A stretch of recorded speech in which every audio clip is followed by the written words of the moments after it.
ఏంటి అసలు కేంద్ర రాష్ట్ర ప్రభుత్వాల మధ్య సత్సంబంధాలు ఏ రకంగా ఉండాలి? ప్రస్తుతం తెలంగాణ అలాగే కేంద్ర ప్రభుత్వం మధ్య సంబంధాలు మీకు ఏ రకంగా కనిపిస్తున్నాయి? గతంతో పోలిస్తే కేసీఆర్ ప్రభుత్వంలో ఉన్నప్పటికీ ఇప్పటికీ ఏమైనా తేడా కనిపిస్తుందా? లేదంటే కేంద్రం వైఖరి నిజంగానే తెలంగాణ మీద వివక్ష పూరితంగా ఉందా? ఏం చెప్తారు?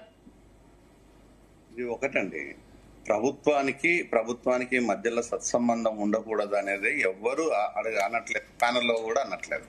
సత్సంబంధాలు ఉండాలి అలా డెఫినెట్ గా. అవి ఉన్నట్టుగానే ఇప్పటివరకు అనిపిస్తున్నాయి. ఈ నిన్నటికి నిన్న సత్సంబంధాలు ఎందుకు మారిపోయినాయి అనేది ఇప్పుడు ప్రజల నుంచి వస్తున్న ప్రశ్న. ఇప్పుడికిప్పుడు కిషన్ రెడ్డి గారిని తిట్టడం వల్ల వచ్చేది ఏముంటది? నిజంగా తిట్టేంత బీజేపీని అడిగి నిలదీసే అంత సినిమా రేవంత్ రెడ్డికి ఉందా అనేది ప్రజలకు వస్తున్న డౌట్. సో బీజేపీ తీసుకుపోవడం తర్వాత విషయం. ప్రజలకు వస్తున్న డౌట్ ఏంటంటే అంత సినిమా ఉన్నదా అనేది అంటాం. లేదు, అది స్పష్టంగా లేదు అనేదే ఎవరైనా అనుకుంటారు. ప్రజలు ఈ రోజు కామన్ గా వాళ్ళు ప్రశ్నించుకుంటారు, వాళ్ళు కూడా ప్రశ్నించుకుంటారు మనమే తప్పు చేస్తున్నామని. రేవంత్ చేయాల్సిన పనులు ఏంటంటే ఈ స్టోరీలన్నీ పక్కన పెట్టేసి స్పష్టత అనేది నీ వాయిస్ లో కోల్పోయింది. అహంకారం అనేది పెళ్లి పెగులుతుంది. ఇదే అహంకారంతో మాట్లాడుతున్నప్పుడు మనమంతా ఏం మాట్లాడాము? రేవంత్ తో కూడా అహంకారంతో ఉన్నాడు కేసీఆర్ గారు అనే దాని మీద ఒక చర్చలు లేవనెత్తేసి ఇప్పుడు ఆయనకు 10 ఏళ్లకు ఉన్న అహంకారము నీకు 2 ఏళ్లకే వచ్చినట్టు ఈ రోజు కనిపిస్తుంది. దీనిపైన కదా మనం ఆలోచించుకోవాల్సింది. ఈ రోజు నువ్వు ఇష్టానుసారంగా నోరు బట్టి మాట్లాడుతుంటే, ఇష్టానుసారంగా నేను ఏదైనా చేస్తాను అంటే హిట్లర్ అంటుంటావు, ఇంకోటి అంటుంటావు. ఎవరు సంబంధం లేదు మాటలు ఇవన్నీ. అక్కడ ఎవరికి అవసరం కూడా లేవు ఆ మాటలు.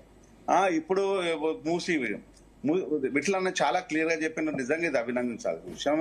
ప్రజలకు కూడా ఇది తెలిసిన విషయం ఏంటంటే, ఒక మూసీ మీద 1,50,000 కోట్లు నువ్వు ఖర్చు పెట్టే లెక్క అయితే ఆ 50,000 కోట్లను తీసుకొచ్చేసి విద్యా వైద్యం మీద ఖర్చు పెట్టు. మూసీ దాకా తర్వాత విషయం. కానీ ముందు విద్యా వైద్యం మీద ఖర్చు పెట్టినట్టు అవుతే ఇక్కడ అత్యున్నతమైన ప్రమాణికాలతోని విద్యని ఇవ్వచ్చు.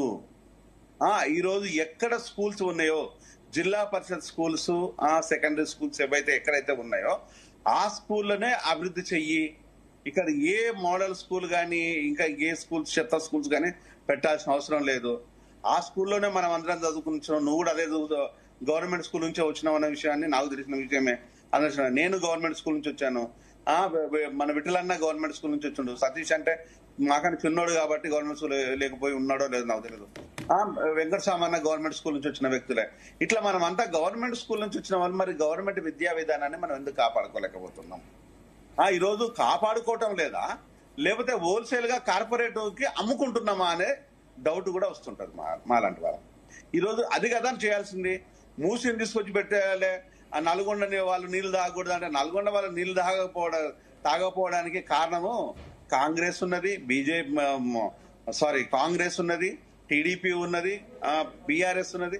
ఈ అన్ని పార్టీలు ఉన్నాయి. అలా ఒక్క పార్టీ కాదు, అన్ని పార్టీలు ఉన్నాయి. ఆ పాపానికి ఆ పాపం ఈ ఒక్క రోజుకు 1,50,000 కోట్ల రూపాయలు ఖర్చు పెట్టగానే ఇంటింటికి నీళ్లు పోతాయా? లేకపోతే పోవా? అంటే ఇక్కడ 1,50,000 కోట్ల డ్రామా పక్కన పెట్టేసి ఈ రోజు నువ్వు చేసేది లేదు, వాళ్ళు ఇచ్చేది లేదు. ఇలా క్లియర్ దీని మీద. కానీ ఇక్కడ ఈ అంశాలను పెట్టి పక్క అవసరాలను పక్కదోవ పట్టిస్తున్నాడు కదా రేవంత్. అది నేను అడుగుతున్నాను. ఇక్కడ విద్యా వైద్యాన్ని గురించి మాట్లాడితే దాని గురించి మాట్లాడవు నువ్వు. ఆల్కహాల్ ఏర్లై మారుతుంది. 2014 వరకు ఆల్కహాల్ మీద ఉన్న ఆదాయం 14,000 కోట్లు. అక్కడి నుంచి 2023 వరకు ఉన్న ఆదాయం 46,000 కోట్లు. ఇప్పుడు 80 కోట్లకు పైచిలకు ఉన్న ఆదాయం. వెంకటస్వామి గారు సమస్యలను తప్పుదో పట్టించి ప్రజల దృష్టిని మరల్చే ప్రయత్నం చేస్తున్నారు అనేది జయరాం గారు చెప్తున్నటువంటి అంశం. ఒప్పుకుంటారా? ఏం చేద్దామని ఈరోజు దానిపైన మాట్లాడకుండా డ్రామా అంతా దేనికోసం? విద్యా విషయం వచ్చినప్పుడు నేను కూడా సంపూర్ణంగా గవర్నమెంట్ విద్యకు నేను సమర్థన చేస్తాను. గవర్నమెంట్ విద్యలో జడ్పీ స్కూల్స్, అయితే లోకల్ బాడీ స్కూల్స్ ను కాపాడాల్సినటువంటి బాధ్యత ప్రతి ప్రభుత్వం ఉంది. మా ప్రభుత్వం